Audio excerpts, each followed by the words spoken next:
सोचिए, भारत का सबसे साफ शहर इंदौर, लेकिन उसकी चमक के पीछे ना एक बहुत ही अंधेरा राज छिपा हुआ था।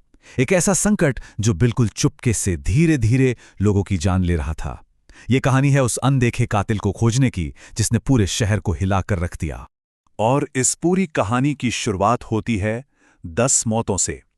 और देखिए, ये सिर्फ एक नंबर नहीं था, ये एक बहुत बड़ी चेतावनी थी कि इंदौर के पानी में जहर घुल चुका है। लेकिन मामला यहीं नहीं रुका। ये तो बस शुरुआत थी। देखते देखते 310 लोग अस्पतालों में भर्ती हो गए, जिंदगी और मौत से जूझ रहे थे। अस्पताल पूरे भर चुके थे और पूरे शहर पर ना एक अजीब सा, एक अनजाना सा डर छा गया था। अब ये जो नंबर्स है ना, इनके पीछे छिपी है असली कहानी, लोगों का दर्द। उन्हीं में से एक थे 28 साल के राहुल, जिनकी बातों में वो डर साफ साफ महसूस किया जा सकता है। उनका कहना था, मुझे अभी भी यकीन नहीं हो रहा कि पिछले कुछ दिनों से मेरे पेट में क्या क्या चला गया है। और ये सिर्फ राहुल की आवाज नहीं थी, ये उस पूरे इलाके की, पूरे समुदाय की आवाज थी। तो चलिए इस पूरे रहस्य की परतें एक एक करके खोलते हैं। ये कहानी हमें ले चलती है इंदौर के भागीरथपुरा इलाके में, वो घनी तंग गलियों वाला इलाका जहां से इस पूरे संकट की शुरुआत हुई। शुरुआत में तो जो जांच करने वाले थे उन्हें लगा कि केस सॉल्व हो गया है, मामला बड़ा सीधा है। उन्हें एक प्राइम सस्पेक्ट मिल गया था और जवाब एकदम साफ लग रहा था। लेकिन क्या सच में मामला इतना आसान था? तो देखिए, जो शुरुआती थियरी थी वो कुछ ऐसी थी। पहला, भागीरथपुरा में एक पुलिस चौकी थी और उसका टॉयलेट ठीक पानी की मेन लाइन के ऊपर बना हुआ था। अब दिक्कत ये थी कि उसका कोई सेप्टिक टैंक नहीं था, तो सारा का सारा गंदा पानी और मल एक गड्ढे में जमा हो रहा था। तो अंदाज़ा ये लगाया गया कि यही सारी गंदगी ज़मीन से रीसते रीसते एक टूटे हुए पानी के पाइप में जा मिली और बस यहीं से जहरीला पानी पूरे मोहल्ले में सप्लाई हो गया। The case closed. क्या मामला यहीं खत्म हो गया? बिल्कुल नहीं, क्योंकि कहानी में अब एक ऐसा ट्विस्ट आने वाला था जो इस सीधी सादी थियोरी को पूरी तरह से हिला के रख देने वाला था। और वो ट्विस्ट आया एक बहुत ही सिंपल से सवाल से। सवाल ये था कि अगर मेन सप्लाई लाइन में ही गंदगी थी, तो फिर लोग सिर्फ भागीरथपुरा में ही क्यों बीमार पड़े, पूरे शहर में क्यों नहीं? बस इस एक सवाल ने पूरे केस को एक बहुत बड़ी उलझी हुई पहेली में बदल दिया। तो अब जांच को एक बिल्कुल नए सिरे से शुरू करना पड़ा। इस सवाल ने अधिकारियों को यह सोचने पर मजबूर कर दिया कि वो किसी ऐसे दुश्मन से लड़ रहे हैं जो उनकी पकड़ से, उनकी सोच से कहीं ज्यादा शातिर है। एक छिपा हुआ दुश्मन। और फिर एक ऐसा सबूत सामने आया जिसने पहली वाली थ्योरी की धज्जियां उड़ा दी। हुआ ये कि शहर के सभी 105 पानी के टैंकरों को टेस्ट किया गया और नतीजों से साफ हो गया कि कंटैमिनेशन, यानी कि जो गंदगी थी, ये पूरे शहर में नहीं फैली थी। ये बस उसी एक खास इलाके तक ही सीमित थी। मतलब साफ था, असली वजह, असली किलर अभी भी पकड़ से बाहर था। तो अब शुरू हुई एक अनदेखे दुश्मन की तलाश। इन्वेस्टिगेशन का स्केल बहुत बड़ा कर दिया गया। फैसला हुआ कि शहर की हर गली, हर पाइपलाइन, सब कुछ खंगाला जाएगा। ये एक मैसिव हंट था, एक ऐसी खोज जिसमें समय और रिसोर्सेज दोनों की कोई लिमिट नहीं रखी गई थी।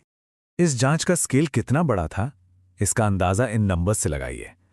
करीब 200 कर्मचारी फील्ड में उतारे गए, 105 टैंकरों को, जैसा हमने देखा, टेस्ट किया गया और टारगेट रखा गया 1000, जी हाँ, 1000 चेंबरों को साफ करने का। पूरे शहर के कोने कोने में एक जबरदस्त खोजबीन शुरू हो चुकी थी। पर यह काम जरा भी आसान नहीं था। वहां के एक लोकल सब इंजीनियर ने बताया कि एक चेंबर को साफ करने में एक टीम को 20 मिनट लगते हैं और हमें ऐसे 1000 चेंबर कवर करने हैं, तो इसमें थोड़ा वक्त तो लगेगा ही। ये शहर की सड़कों के नीचे एक बहुत ही मुश्किल और पसीना बहा देने वाली जंग थी। और इस मिशन में ना मुश्किलें कदम कदम पर थीं। गलियां इतनी तंग, मुश्किल से 8 फीट चौड़ी, कि वहां गाड़ियां जा ही नहीं सकती थीं। सारे उपकरण, सारा सामान हाथ से उठाकर ले जाना पड़ रहा था। ऊपर से प्राइवेट वेंडर्स ने जो काम किया था उसका कोई रिकॉर्ड ही नहीं था, तो उसे ट्रेस करना और भी मुश्किल था। जांच करने वालों को ब्रॉडबैंड लाइनों तक को खोदना पड़ रहा था और सबसे ज्यादा ध्यान उन घनी बस्तियों पर था जहां की पाइपलाइनें 20 साल से भी ज्यादा पुरानी थी।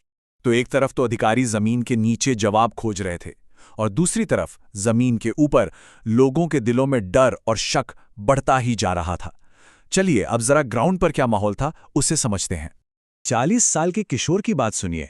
उनकी कहानी हर माँ बाप के डर को दिखाती है। उन्होंने बताया, मेरा 3 साल का बेटा है, वो भी बीमार पड़ गया। ये टैंकर का पानी मैं तो पी सकता हूँ, पर अपने बच्चों के लिए ये ठीक नहीं है। हम या तो पानी उबाल रहे हैं या फिर उनके लिए खरीद कर ला रहे हैं। तो देखिए, ये सिर्फ पानी का संकट नहीं रह गया था, ये भरोसे का संकट बन गया था। अब लोगों का ये जो भरोसा टूट रहा था ना, उसे वापस जोड़ने के लिए इंदौर के कलेक्टर शिवम वर्मा ने एक बड़ा कदम उठाया।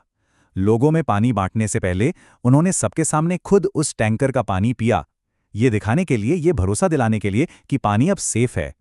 लेकिन अक्सर ऐसा होता है कि जहां लोगों पर संकट आता है, वहां राजनीति भी पहुंच ही जाती है। और बहुत जल्द ये जो लोगों की तकलीफ थी, ये एक पॉलिटिकल बैटल ग्राउंड में बदल गई। आरोप प्रत्यारोप का दौर शुरू हो गया। एक तरफ थी कांग्रेस, जो विपक्ष में थी। उन्होंने सरकार पर लापरवाही का इल्जाम लगाया और हर पीड़ित परिवार के लिए 1 करोड़ रुपए के मुआवजे की मांग की। तो वहीं दूसरी तरफ सत्ता में मौजूद बीजेपी ने कहा कि ये जो सड़क पर विरोध हो रहा है, ये एक पॉलिटिकल स्टंट है और कुछ नहीं। मतलब लोगों के दुख दर्द के ऊपर अब सियासत हावी होने लगी थी।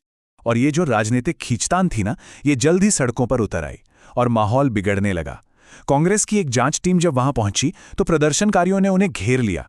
कांग्रेस मुर्दाबाद के नारे लगने लगे, धक्का मुक्की हुई, मोटरसाइकिलों को गिरा दिया गया। हालात इतने खराब हो गए कि दंगा कंट्रोल करने वाली पुलिस को बीच में दीवार बनाकर खड़ा होना पड़ा और करीब 40-45 लोगों को एहतियात के तौर पर हिरासत में भी ले लिया गया। तो इंदौर का ये जो पानी का संकट है, ये अपने पीछे कई बड़े सवाल छोड़ गया है।